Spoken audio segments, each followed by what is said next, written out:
আবার একদিন মাটির কোনায় দাঁড়ায় দাঁড়ায় বাবা বাবা বলে কাঁদে। এমন অবস্থায় নবীজির আম্মা আমেনা দৌড়ায়, আমার মুহাম্মদ কই? সন্ধ্যা হয়ে গেছে, মক্কার সব ছেলেরা বাসায় চলে আসলে আমার মুহাম্মদ কই? নবীর মা দৌড়ে মক্কার ছোট্ট ছোট্ট বাচ্চাদেরকে ডাক দিয়া বলে, ও মক্কার সন্তানেরা, আমার মুহাম্মদকে তোমরা দেখছো নি? মক্কার ছোট্ট ছোট্ট বাচ্চারা ডাক দিয়া বলে, মুহাম্মদকে তো চিনি না, তবে ওই মাঠের কিনারায় দাঁড়াইয়া কে যেন বাবা বাবা বলে কাঁদে। আমার জানা নাই কে বাবা হারাইতি। মানুষের জীবনের 2 নম্বর বিপদ কবর। ওই কবরের মধ্যে কার বাবা ঘুমায়? নবীজির মা দৌড়াই আইসা দেখে মুহাম্মদ মাঠের কোনায় দাঁড়াইয়া দাঁড়াইয়া চোখের পানি ঝরায়। নবী আবার মাঠের কোনায় দাঁড়াইয়া বাবা বাবা বলে কাঁদে। নবীজির আম্মা ডাক দিয়া বলে, মুহাম্মদ তুমি কেন মাঠের কোনায় দাঁড়াইয়া কাঁদো বাবা? নবী আমার বলে, মাগো আমার বাবা কই? আমার বাবা কই? মক্কার সকল সন্তানের বাবারা সন্ধ্যা হয়ে যায়, আয়েশা সন্তানকে কোলে নিয়ে চুমু খায়, বাড়িতে নিয়ে যায়। আমার বাবাই কই? আমার বাবাই কই?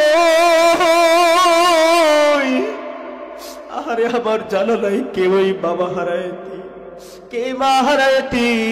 পাইলে নিরালায় গো নবী, পাইলে নিরালায়, সবাই পাইলে নিরালায় গো নবী, পাইলে নিরালায়। 2 কদমে চুমু খাবো, 2 কদমে চুমু খাবো, চরণ ধুলি মাখবো গায়ে। পাইলে নিরালায় গো নবী, পাইলে নিরালায়, পাইলে নিরালায় গো নবী। দয়াল নবী কত দূরে, লোহিত সাগরের তীরে। দয়াল নবী কত দূরে, লোহিত সাগরের তীরে। মদিনারি সোনার ঘরে, মদিনারি সোনার ঘরে আছেন যিনি সর্বদাই। পাইলে নিরালায় গো নবী, পাইলে নিরালায়, পাইলে নিরালায় গো নবী, পাইলে নিরালায়। উম্মতি উম্মতি বলে কাঁদলেন নবী জীবন ভরে। বলেন না আল্লাহু আকবার। এখনো কান্দেন নবী, এখনো কান্দেন নবী, পাপী উম্মতের মায়ায়। পাইলে নিরালায় গো নবী, পাইলে নিরালায়, পাইলে নিরালায় গো নবী, পাইলে নিরালায়। 2 কদমে চুমু খাবো, 2 কদমে চুমু খাবো, চরণ ধুলি মাখবো গায়ে। পাইলে নিরালায় গো নবী, পাইলে নিরালায় গো নবী, পাইলে নিরালায়। আলহামদুলিল্লাহ, কান্দিপাড়া গ্রামবাসীর উদ্যোগে আয়োজিত আজকের এই তাফসিরুল কুরআন মাহফিলের সম্মানিত সভাপতি, সম্মানিত প্রধান অতিথি, বিশেষ অতিথিবৃন্দ, আমার সামনে বসা এলাকার ধর্মপ্রাণ মুসল্লি বাবারা, পর্দার আড়ালে অবস্থানরত আমার আবেদা সালেহা মা ও বোনেরা, সবাইকে আমি সালাম দিচ্ছি। আসসালামু আলাইকুম ওয়া রাহমাতুল্লাহি ওয়া বারাকাতুহু। আমাদেরকে আল্লাহ তাআলা রব্বুল আলামিন অত্র এলাকার মধ্য থেকে হাজার হাজার ধর্মপ্রাণ মুসল্লিদের, মুসলমানদের মধ্য থেকে আপনাকে আমাকে আজকে এই পবিত্র একটা ময়দান, কুরআনের ময়দান, এই ময়দানে আপনাকে আল্লাহ তাআলা রাব্বুল আলামিন এসে কিছু আলোচনা শোনা এবং বলার মতো তৌফিক দান করেছেন। আমরা সকলে ওই রবের উপরে উচ্চ আওয়াজে জবান খুলে অন্তরস্থল থেকে নিয়ামতের শুকরিয়া আদায় করি আলহামদুলিল্লাহ। লক্ষ কোটি দুরুদ সালাম আখেরি জামানার নবী, নবীদের নবী, আপনার আমার নবী, দো জাহানের সর্দার জনাবে মুহাম্মদুর রাসূলুল্লাহ সাল্লাল্লাহু আলাইহি ওয়াসাল্লামের উপর। সম্মানিত হাজিরিন, আল্লাহ তাআলা রাব্বুল আলামিন আপনাকে আমাকে এই ময়দানে আসার মতো বসার মতো তৌফিক দান করছেন। এই কারণে আপনারা খুশি না বেজার? খুশির আওয়াজ এত আসতে হলে হবে না, খুশি না বেজার? আল্লাহ তাআলা রাব্বুল আলামিন আপনাকে আমাকে পছন্দ করে যেই মজলিসের মধ্যে বসাইছেন, একদল ফেরেশতারা আল্লাহ তাআলা রাব্বুল আলামিনের কাছে বলতেছে, ওগো আল্লাহ, দুনিয়াবি সকল কাজকর্ম ছাইরা তোমার কিছু গুনাহগার বান্দারা কান্দিপাড়া গ্রামবাসীর উদ্যোগে আয়োজিত এই তাফসীরুল কুরআন মাহফিলে আপনার কিছু বান্দারা বসে গেছে। ওগো আল্লাহ, আপনার এই বান্দাদের কি আমি নেক আমল লেখা বন্ধ কইরা দিব? আমল নামার খাতা কি এখন বন্ধ কইরা রাখবো? আল্লাহ তাআলা ফেরেশতাদেরকে ডাক দেয়া বলে, ফেরেশতারা রে, আমার এই বান্দাগুলো বড় আমার মাওলার পাগল। কারণ সারাদিন কাজকর্ম কইরা আমার এই বান্দারা আরামের বিছানায় শুয়ে থাকে নাই। আমার এই বান্দাগুলো চাইলেই ঘরের মধ্যে বসে টিভি দেখতে পারত। আমার এই বান্দাগুলো চাইলেই চার দোকানে বইসা চা খাইতে পারত। কিন্তু আমার এই বান্দারা ঘরে বইসা চা খায় নাই, আড্ডা দেয় নাই। ও ফেরেশতারা রে, আমার এই বান্দাগুলো আইসা মাহফিলের ময়দানে বসে গেছে। আমার এই বান্দাগুলো বইসা বইসা আল্লাহু আকবার বলবে, সুবহানাল্লাহ বলবে, আলহামদুলিল্লাহ বলবে। ও ফেরেশতারা, না না না, তোমরা বান্দাদের সাথে গিয়া তোমরাও ময়দানে বইসা পড়ো। এই যে আমি আপনি মাহফিলের ময়দানে বসেছি, আমার আল্লাহ ফেরেশতাদেরকে ডাক দিয়ে বলতেছে, ও আমার ফেরেশতারা রে, আমার এই বান্দাগুলো সারাদিন কাজকর্ম কইরা এই মাহফিলের প্যান্ডেলে বসে গেছে। ও ফেরেশতারা, আমার এই বান্দাগুলো আমি আল্লাহকে দেখছেনি। ফেরেশতারা আল্লাহকে ডাক দিয়ে বলে, মালিক, আপনার এই পাগল বান্দাগুলো আপনাকে দেখে নাই। আল্লাহ তাআলা ডাক দিয়ে বলবে, ও ফেরেশতারা রে, আমার এই বান্দাগুলো আমার জাহান্নামের আগুন দেখছেনি। ফেরেশতারা ডাক দিয়ে বলবে, মালিক, আপনার এই বান্দাগুলো জাহান্নাম দেখে নাই। আল্লাহ বলবে, ও ফেরেশতারা, আমার বানানো চমৎকার জান্নাত আমার এই বান্দাগুলো দেখছেনি। ফেরেশতারা বলবে, আল্লাহ, না না না, আপনার এই বান্দাগুলো আপনার বানানো জান্নাত দেখে নাই। আল্লাহ ডাক দিয়ে বলে, ও ফেরেশতা, আমার এই বান্দাগুলো কিসের আশায় বসেছে? ফেরেশতারা ডাক দিয়ে বলবে, আল্লাহ, কিছু বান্দাদেরকে দেই বই দেখলাম ময়দানের মধ্যে বৈশা চোখের পানি ঝরাইতেছে, কাঁদতেছে।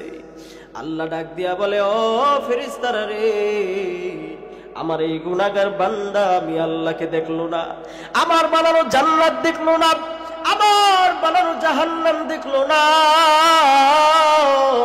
ও ফেরেশতারা রে, আমি খুশি হইয়া আমার বান্দার জীবনের সব গুনাহগুলো মাফ কইরা দিলাম। আল্লাহ পারে কি পারে না? মুসলমান বন্ধুগণ, আর এদিক ওদিকে কোনো নজর নাই রে বাবা। আল্লাহ তাআলা আপনাকে আমাকে দুনিয়ার মধ্যে পাঠিয়েছে। আমার আপনার এই শরীরের মধ্যে রূহ আছে, কি আছে? আপনার এই শরীরের মধ্যে রূহ আছে, এই কারণে আপনার নাম হইল মানুষ। আর যেই দিন শরীর থেকে এই রূহ নামক বস্তু বের হয়ে যাবে, ওই দিন আর আমি আপনি মানুষ থাকবো না, ওই দিন হয়ে যাব লাশ। এ মুসলমান বন্ধুগণ, মানুষের জীবনে সবচেয়ে বড় বিপদ হইল তিনটা। কয়টা? মানুষের জীবনে সব থেকে বড় বিপদ হইল তিনটা। এর মধ্যে এক নাম্বার হইল মরণ, দুই নাম্বারে হইল কবর, তিন নাম্বারে হইল কিয়ামতের ময়দান। এক নাম্বারে মানুষের কষ্ট, মানুষের এক নাম্বারের বড় বিপদ হইল মরণ। এই মরণ থেকে কেউ পালাইতে পারবো না, এই মরণ থেকে কেউ জিন্দেগিতে পালাইতেও পারে না। আসছিও আল্লাহর ইচ্ছায়, চলেও যেতে হবে আল্লাহর ইচ্ছায়। আল্লাহ যখন মন চাইছে আপনাকে আমাকে দুনিয়ার মধ্যে পাঠাইছে, কথা কোন ঠিক কিনা? আবার আল্লাহ যখন মনে করবে আবার এই বান্দা আর থাকতে পারবে না, ওই সময় আমার আল্লাহ আবার ডাক দিয়া নিয়ে চইলা যাইবে, কথা কোন ঠিক কিনা? আওয়াজটা একটু কম কম মনে হইতেছে মাঠের মধ্যে, একটু কথা বলতে হবে। আমি একা বললেই তো হবে না, হবে? কথা বলেন, হবে? একটু মাঠটা গরম করা দরকার, নাকি? দরকার আছে কি নাই? শোনেন শোনেন কান্দিপাড়াবাসী, শোনেন শোনেন কান্দিপাড়াবাসী, শোনেন দিয়া মন, ভালো লাগলো আজকে রোগো তাফসীর আয়োজন, ভালো লাগলো আজকে রোগো মাহফিল আয়োজন। শোনেন শোনেন কান্দিপাড়াবাসী, শোনেন শোনেন মাওয়াবাসী, শোনেন দিয়া মন, ভালো লাগলো আজকে রোগো মাহফিল আয়োজন, ভালো লাগলো আজকে রোগো তাফসীর আয়োজন। আজকে রোগো মাহফিলে আনেওয়ালা ভাই, সবার সিলাই নবীর জন্য ভালোবাসা তাই। আজকে রোগো মাহফিলে আনেওয়ালা ভাই, সবার সিনাই কোরআনের জন্য ভালোবাসা তাই, হায় রে ভালোবাসা তাই। আমরা সবাই নবীর উম্মত, আমরা সবাই নবীর উম্মত, জান্নাতে যেতে চাই। কারা কারা জান্নাতে যাইবেন হাতে লারা দেন সবাই, হাতে লারা দেন সবাই, হাতে লারা দেন সবাই। দিন ইসলামের পথে চলবো, আল্লাহু আকবার বলেন সবাই।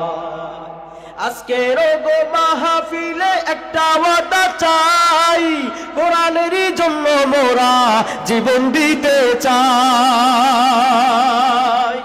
আজকে রোগো মাহফিলে একটা ওয়াদা চাই, নবীর জন্য আমরা সবাই জীবন দিতে চাই।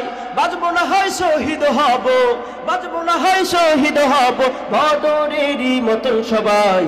কারা কারা রাজি আছেন হাত দুইটা উপরে জাগাইয়া আল্লাহু আকবার বলেন সবাই। মুসলমান ইমানদার আল্লাহর গোলাম, মানুষের জীবনে সবচেয়ে বড় বিপদ হইল তিনটা। এর মধ্যে প্রথম নাম্বার হইল মরণ। আপনি আমি কেউ পালাইতে পারবো না, কেউ বাঁচতেও পারবে না, কথা কোন ঠিক কিনা? কারণ আল্লাহ তাআলা কুরআনুল কারীমের মধ্যে বলে, কুল্লু নাফসিন যায়িকাতুল মাউত।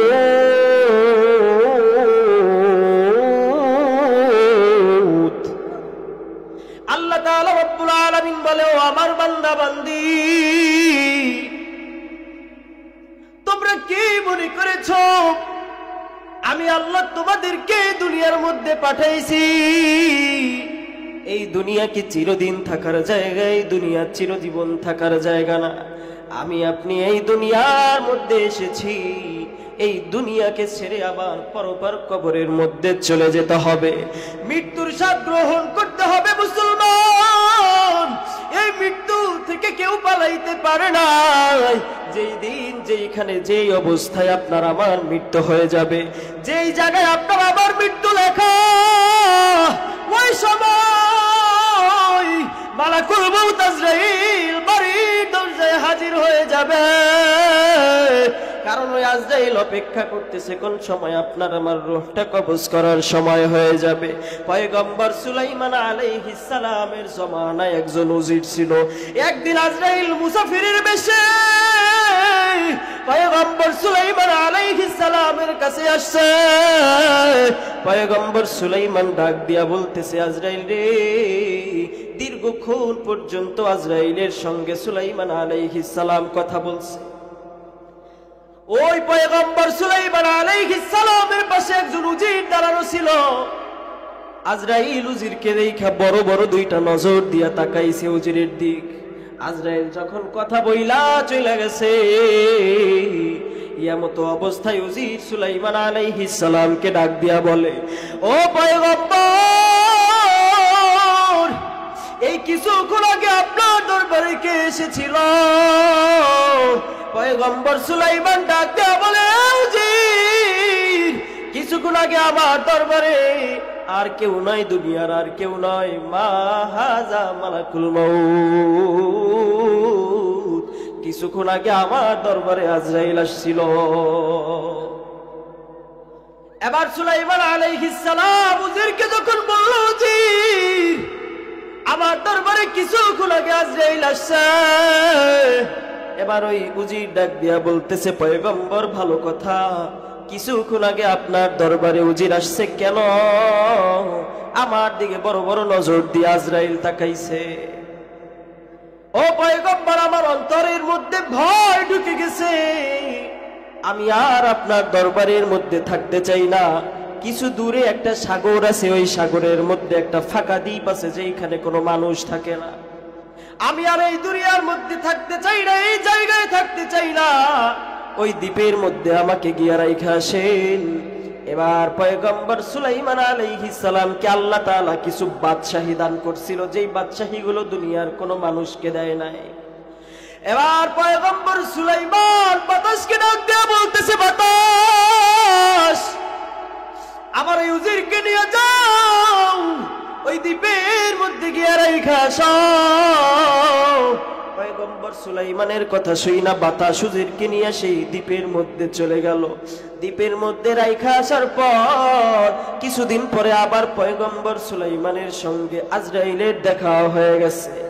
আজরাইল বলতেছে, ও পয়গম্বর, কিছুদিন আগে আপনার দরবারে আমি এসেছিলাম। এবার সুলাইমান আলাইহিস সালাম ডাক দিয়া বলতেছে, ভাই আজরাইল, কিছুদিন আগে তুমি আমার দরবারে আসছিলা, ভালো কথা, আমার পাশে যে উজিরটা দাঁড়ানো ছিল ওর দিকে কেন তুমি বড় বড় নজর দিয়ে তাকাইছো? আজরাইল ডাক দিয়া বলতেছে, পয়গম্বর, আমি কেন তার দিকে বড় বড় নজর দিয়ে তাকাইছি জানেননি? সুলাইমান আলাইহিস সালাম বলে, আজরাইল, না না। আজরাইল ডাক দিয়া বলতেছে, পয়গম্বর, আপনার পাশে যে উজির ওই সময় দাঁড়ানো ছিল, আমি তাকে দেখি আমার হাতে ওই উজিরের মৃত্যুর পরোয়ানা চলে এসেছে। কিছুক্ষণ পরে এইখান থেকে অনেক দূর একটা দ্বীপের মধ্যে আপনার উজিরের মৃত্যু হয়ে যাবে।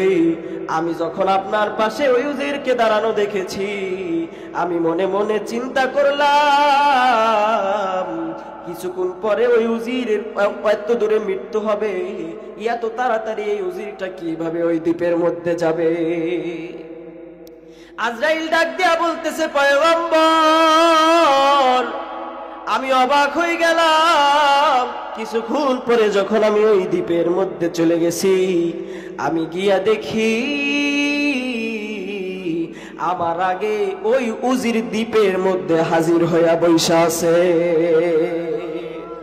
এ মুসলমান, মৃত্যুবরণ করতে হবে, মৃত্যু থেকে কেউ পালাইতে পারবে না। মৃত্যুর স্বাদ প্রত্যেকটা মানুষের গ্রহণ করতে হবে। এক নাম্বার বিপদ হইল মরণ। এই মৃত্যুবরণ করতেই হবে। যেই জায়গায় আপনার আমার মৃত্যু লেখা আছে ওই জায়গায় মৃত্যুবরণ হবে। কথা বলেন ঠিক কিনা? দীর্ঘদিন পর্যন্ত বাংলাদেশের মধ্যে অসুস্থ হয়ে পড়ে আছে। দীর্ঘদিন বাংলাদেশের ডাক্তারগুলো ট্রিটমেন্ট কইরা বইলা দিছে বাংলাদেশে তারা ট্রিটমেন্ট হবে না, বাহিরের দেশে নিয়ে যাও, মাদ্রাসে নিয়ে যাও, বাহিরের আমেরিকায় নিয়ে যাও। যখন নাকি আমেরিকার মধ্যে নামা হয়, প্লেন থেকে আমেরিকার মধ্যে নামতে দেরি, ওই বান্দা মৃত্যুবরণ করতে কোনো দেরি করে না। এই মৃত্যু বড় কঠিন, এই মৃত্যু বড় ভয়ঙ্কর, এই মৃত্যুর স্বাদ আপনার আমার গ্রহণ করতে হবে। আসছিও আল্লাহর ইচ্ছায়, চলেও যাব আল্লাহর ইচ্ছায়। দুনিয়া থাকার জায়গা না বাবা। আল্লামা জাকারিয়া রহমাতুল্লাহি আলাইহি তাফসীরের কিতাবের মধ্যে লেখে, দুনিয়ার সময়টা এত অল্প, এত অল্প। আমি আপনি যখন দুনিয়ার মধ্যে জন্মগ্রহণ করেছি, ওই দিন আপনার এক কানে আজান আর এক কানে ইকামত দিয়ে জানাইয়া দেওয়া হয়েছে, এই আল্লাহর বান্দা যা, তোর এক কানে আজান আর এক কানে ইকামত আমি জানাজার আজানের ইকামত দিয়া দিছি। জানাজার আজান এবং ইকামত জন্মের সময় দুই কানে দেওয়া হয়, দুনিয়ার মধ্যে ছাইরা দেওয়া হয়।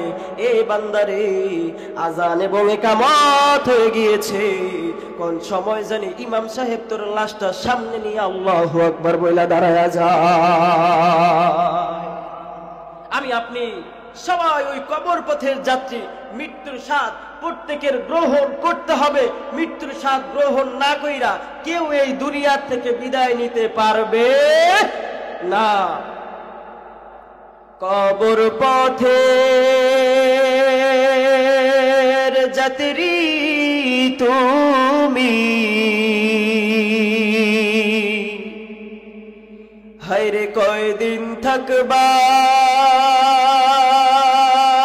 দুনিয়া,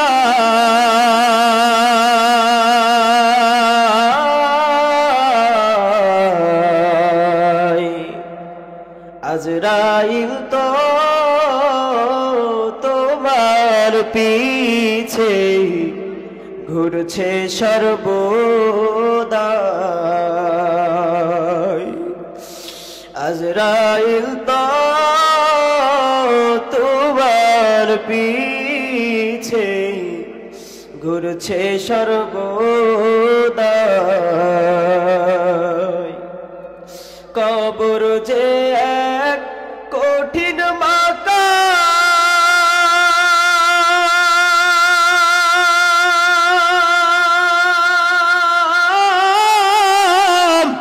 আরে খাইবে ধরা পাপী তামাম, সলসো তরি করার মতো, সলসো তরি করার মতো জায়গা সে তো নয়।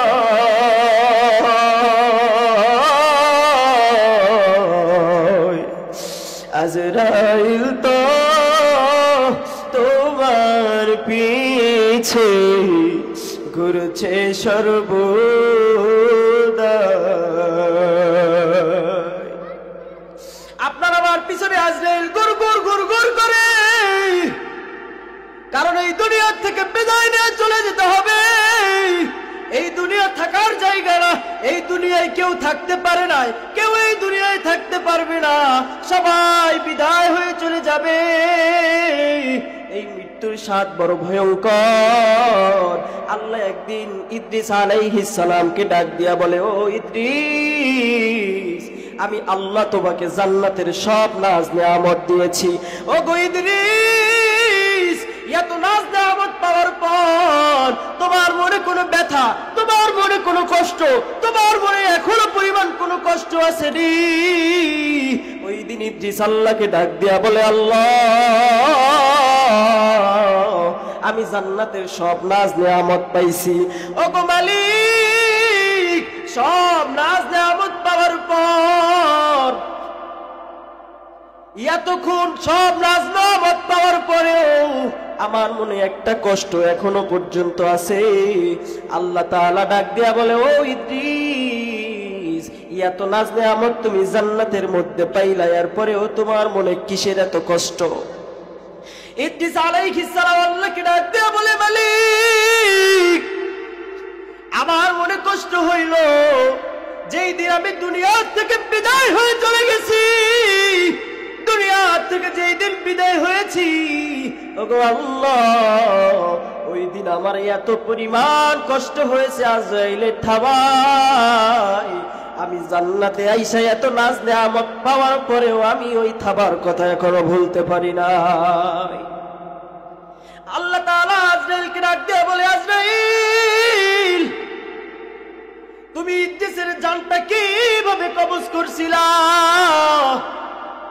আজরাইল ডাক দিয়া বলে, আল্লাহ একটা বাচ্চা যেমন মায়ের কোলের মধ্যে দুধ পান করতে করতে ঘুমায়া যায়, ইদ্রিস আলাইহিস সালামের জানটাও আমি এমন স্বাভাবিকভাবে কবজ করছি। একটু চিন্তা কইরা দেখেন বাবা, এই মৌতের যন্ত্রণা এত কষ্ট, এই মৌতের যন্ত্রণা এত কঠিন। এ মুসলমান, এ যুবক, এ পর্দার আলের মা, এখনো কি সময় হয় না?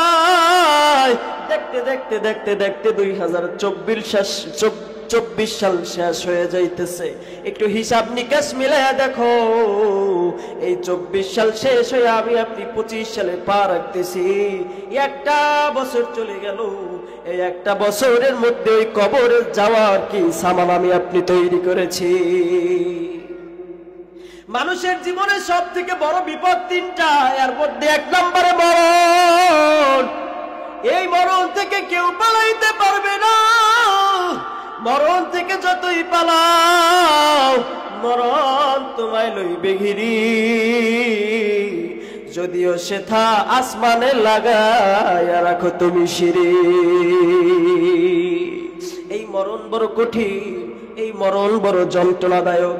দেখেন তো বাবা, চোখ থেকে একটা ফোঁটা পানি আপনি আমি ফেলাইতে পারি কিনা? কারণ মুসলমান, এই চোখের পানি কাজে লেগে যাবে ওই দিন। মানুষের জীবনে 2 নম্বর বিপদ কবর। এই কবরে গেলে এই চোখের পানি কাজে লেগে যাবে। এ মুসলমানে যুবক, এ বৃদ্ধ বাবা, এই পর্দার আলের মা, দেখেন একটা ফোঁটা চোখের পানি চোখ থেকে ফেলাইতে পারেন কিনা? নবী আমার বলে, আল কবরু রাউযাতুম মিন রিয়াদিল জান্নাহ আও হুফারাতুম মিন হুফারিন নার। ও আমার উম্মতেরা, এই কবরটারে শুধু তোমরা মাটির ঘর মনে করিও না। এই কবরটা কারো জন্য জান্নাত, আবার এই কবরটা কারো জন্য জাহান্নাম। এই কবরটা কারো জন্য জান্নাতের ঘর, নাজ নেয়ামত হয়ে যাবে। আবার এই কবরটা কারো জন্য জাহান্নামের কুয়া হয়ে যাবে।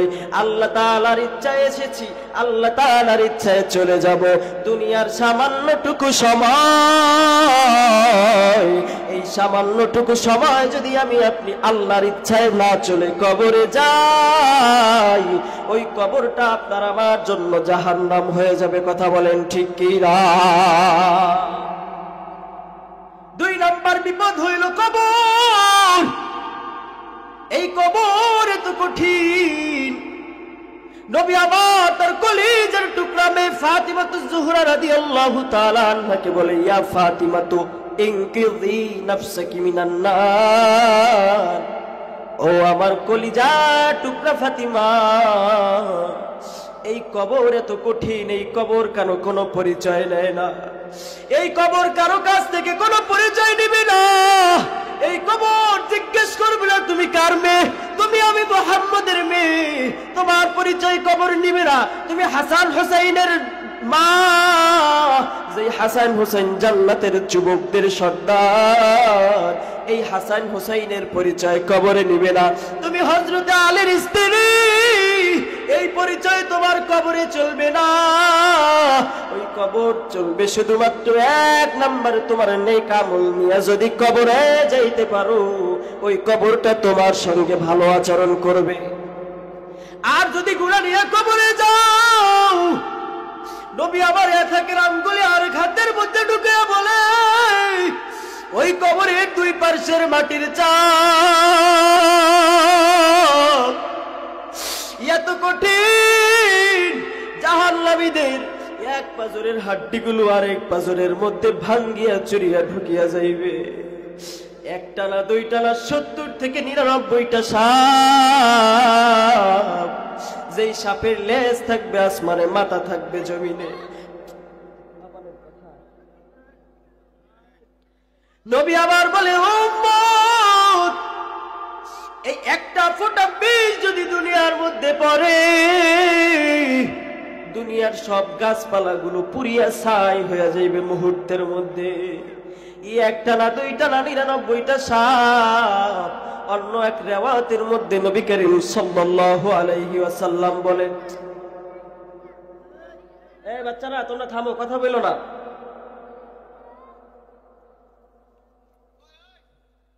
আরেক রিওয়ায়াতের মধ্যে নবী করিম সাল্লাল্লাহু আলাইহি ওয়াসাল্লাম বলেন, যখন জাহান্নামীকে কবরের মধ্যে রাখা হবে, মানুষজন যখন চলে যাবে, সব মানুষগুলো 40 কদম পর্যন্ত চলে যাওয়ার পর মুনকার নাকির কবরের মধ্যে হাজির হয়ে যাবে। ওই সময় প্রশ্ন করবে, মান রব্বুকা ওয়া মা দীনুকা ওয়া মান নবিয়্যুক, তোমার রব কে, তোমার দ্বীন কি, তোমার নবী কে? ওই দিন যদি আমি আপনি ওই প্রশ্নের জবাব না দিতে পারি, ওই দিন কবরটা হয়ে যাবে জাহান্নাম। আল্লাহ তাআলা একটা ফেরেশতা কবরের মধ্যে নিযুক্ত করে দিবে, যে ফেরেশতা কানেও শুনবে না, যে ফেরেশতা চোখেও দেখবে না। আল্লাহ তাআলা কবরের মধ্যে একটা হাতুড়ি ওই ফেরেশতার হাতে দিয়ে দিবে। আহারে, আল্লাহ তাআলা ওই ফেরেশতার একটা হাতুড়ি ওই ফেরেশতার হাতে দিয়া দিবে। হাদিসের মধ্যে আছে, ওই হাতুড়ির এত পাওয়ার, দুনিয়ার মধ্যে যেই বড় বড় বড় বড় পাহাড়, ওই ফেরেশতার হাতুড়ি দিয়া যদি সামান্য পরিমাণ আঘাত করা হয়, ওই সব পাহাড়গুলো ভেঙ্গে ধুলার মতো চুরমার হয়ে যাবে। ওই হাতুড়ি দিয়া নাফরমান বেঈমানকে পিটাইতে থাকবে। আহারে, এত মায়া, এত সুন্দর শরীর, এই শরীরটা পচা গলা শুরু হয়ে যাবে। মুসলমান দুনিয়া থেকে বিদায় হয়ে যাওয়ার 1, 2 দিন 3 দিন পর শরীরটা পচন ধরে যাবে, শরীরের গোশতগুলো খসে পড়ে যাবে। মানুষগুলো আপনার আমার কথা আর মনে রাখবে না, কারণ এতদিন পর্যন্ত আমার এই শরীরের মধ্যে রূহ ছিল। আমার নাম ছিল আব্দুর রহমান, আমার নাম ছিল আব্দুর রহিম, আমার নাম ছিল আব্দুল কুদ্দুস, আমার নাম ছিল আব্দুস সত্তার। আজকে আর আমার নাম নাই আব্দুর রহমান, আমার নাম হয়ে গেছে লাশ। কেউ আর নামটা বইলা ধইরা ডাকবে না, লাশ লাশ লাশ। একদিন আপনার আমার নাম হয়ে যাবে লাশ। এ বাবারে, এই ময়দানের মধ্যে এখনো যারা বসে আছেন, আমার জানা নাই কার বাবা ওই কবরে ঘুমায়, কার মা ওই কবরে ঘুমায়। এ বাবাজি, ওই মায়ের কবরের আযাব মাফ করার জন্য, ওই বাবার কবরের আযাব মাফ করার জন্য একটু মায়া লাগাইয়া ডাক দেন না আল্লাহ। আর কারো দিকে কল নজর নাই রে বাবা, চক্ষুটা বন্ধ কইরা মাথাটা নিচের দিকে ঝুঁকাইয়া দেন, একটু চিন্তা কইরা দেখেন বাবা, ওই বাবাকে রাইখা আসলেন কবরের মধ্যে, ওই বাবা কবরের মধ্যে কি হালতে আছে। কার বাবা যেন ওই কবর থেকে ডাক দিয়া বলে, সন্তান, মাহফিলের ময়দানে গেলি, আমি বাবার কবরের মধ্যে জাহান্নামের আগুন, আমি মায়ের কবরের মধ্যে বড় বড় সাপ। এ বাবা, আমার চেহারাটাও কে মনে পড়ে না,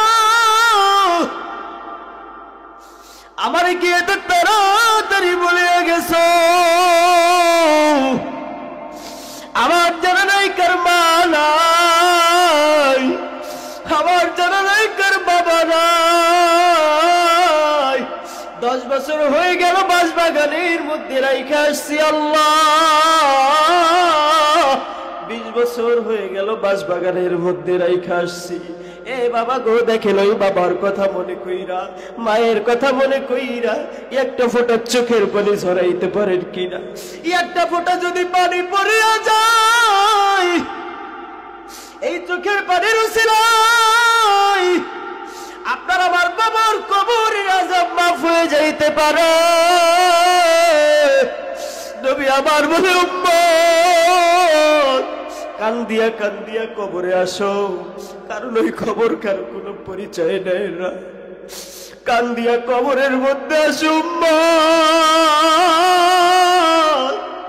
কারণ এই কবর এত কঠিন। এ বাবা দেখেন, একটা ফোঁটা চোখের পানি চোখ থেকে বাহির হয় কিনা? এই চোখ থেকে যদি একটা ফোঁটা পানি পড়ে যায়, খবরদার কেউ রুমাল দিয়া মুছবেন না, খবরদার কেউ টিস্যু দিয়া মুছবেন না। নবী আবার বলে, উম্মত কান্না না আসলেও কান্নার ভান্ডার,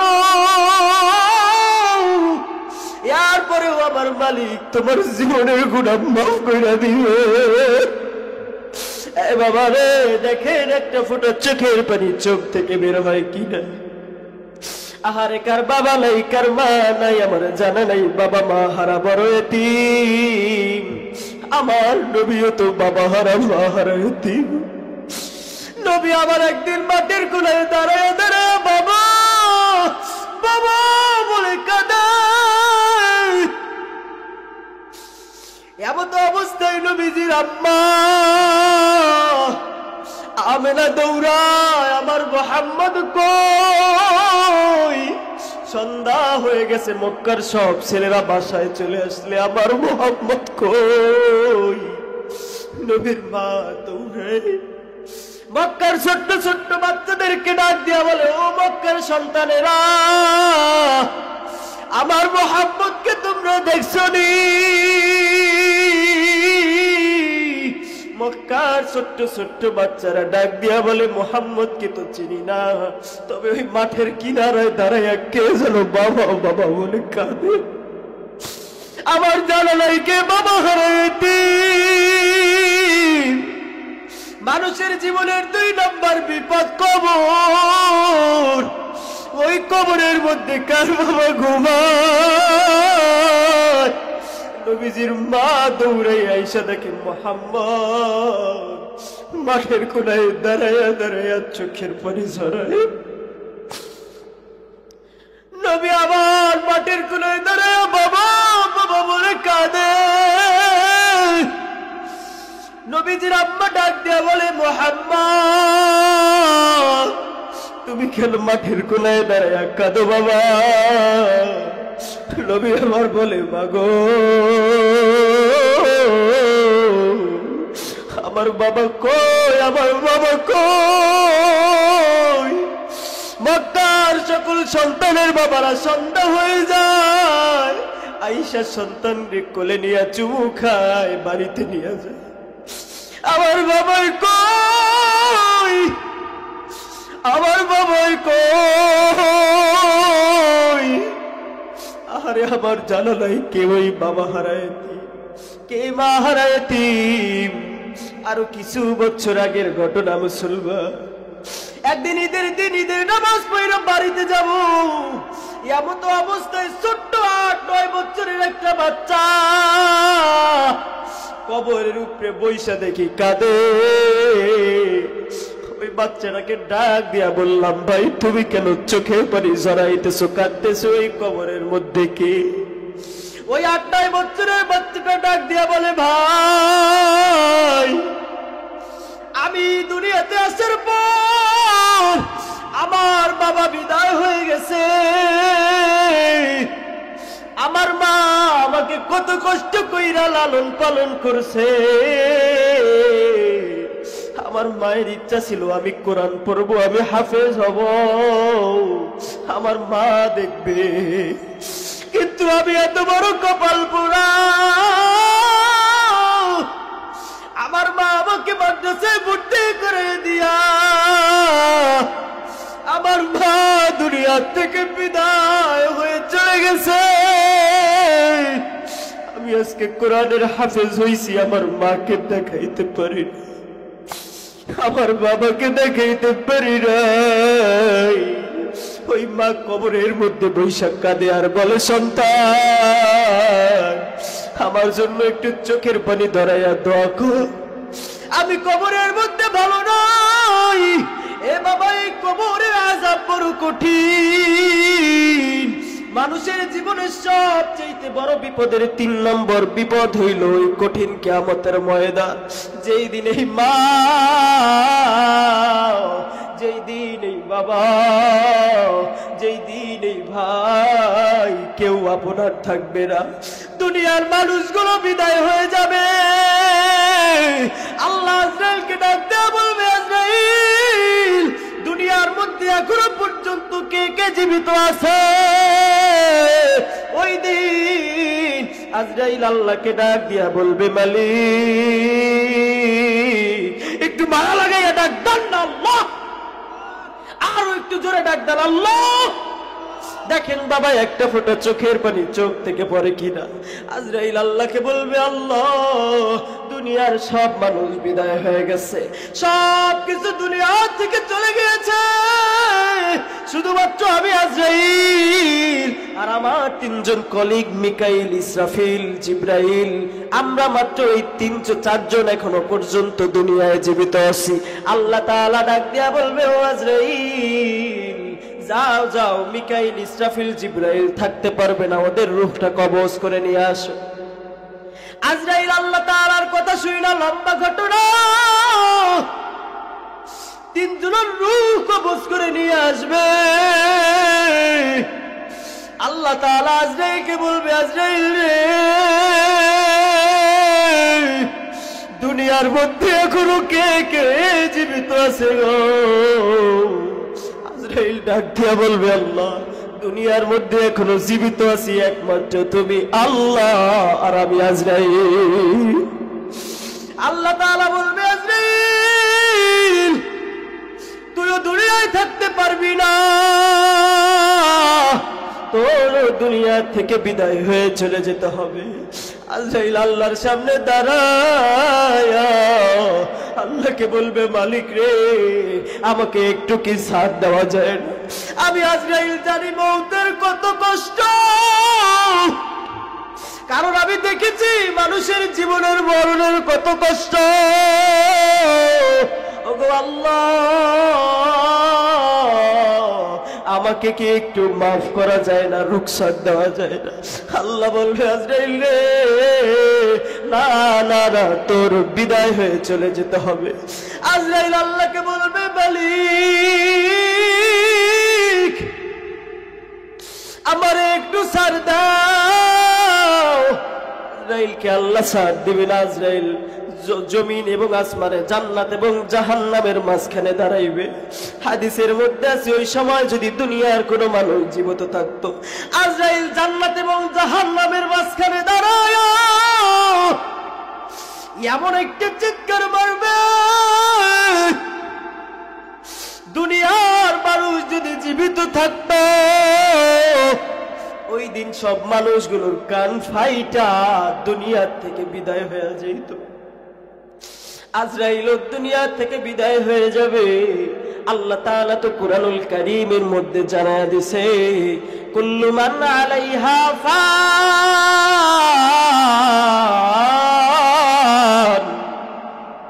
ওয়া ইয়াবকা ওয়াজহু রাব্বিকা যুল জালালি ওয়াল ইকরাম।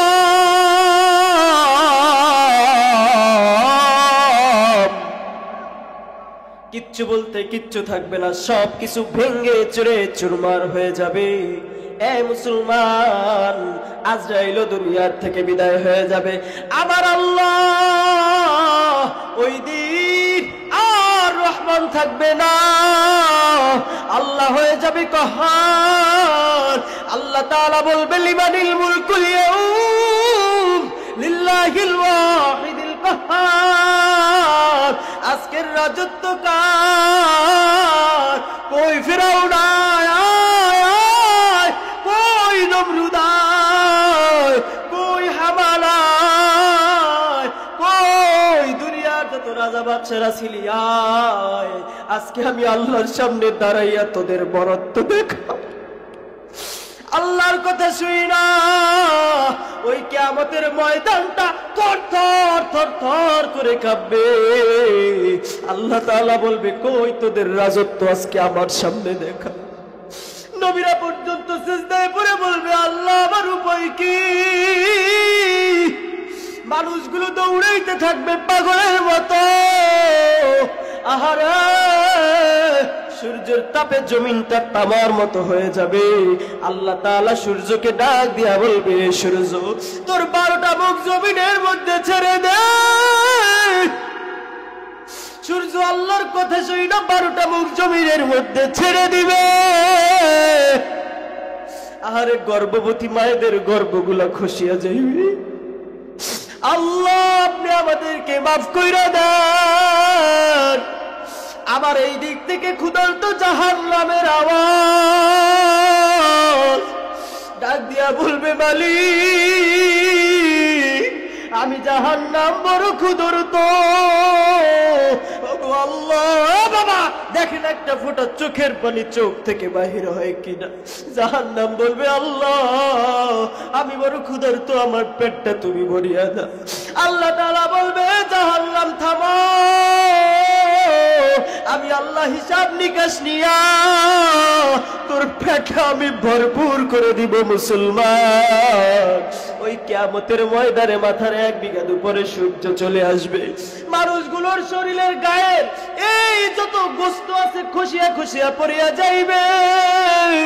মগজগুলো ভাতের মারের মতো টস টস টস টস কইরা ফাটতে থাকবে। আহারে ওই দিন আমার আল্লাহর সামনে কেউ ভয়তে কোনো কথা বলবে না। আল্লাহ তাআলা তো বলেছে ইয়াউমা ইয়াফিরুল মারউ মিন আখি ওয়া উম্মিহি ওয়া আবিহি ওয়া সাহিবাতিহি ওয়া বানি। ভাই দৌড়ে বোনের কাছে চলে যাবে। এ বোন একটা নেকির জন্য আমি জান্নাতে যাইতে পারি না। বোন ওই দিন ডাক দিয়া বলবে তুমি তো আমার ভাই নও। মায়ের কাছে সন্তান দৌড়াইয়া চলে যাবে, ডাক দিয়া বলবে মা ও মা দুনিয়ার মধ্যে বইসা তুমি আমার জন্য কত কষ্ট করছো।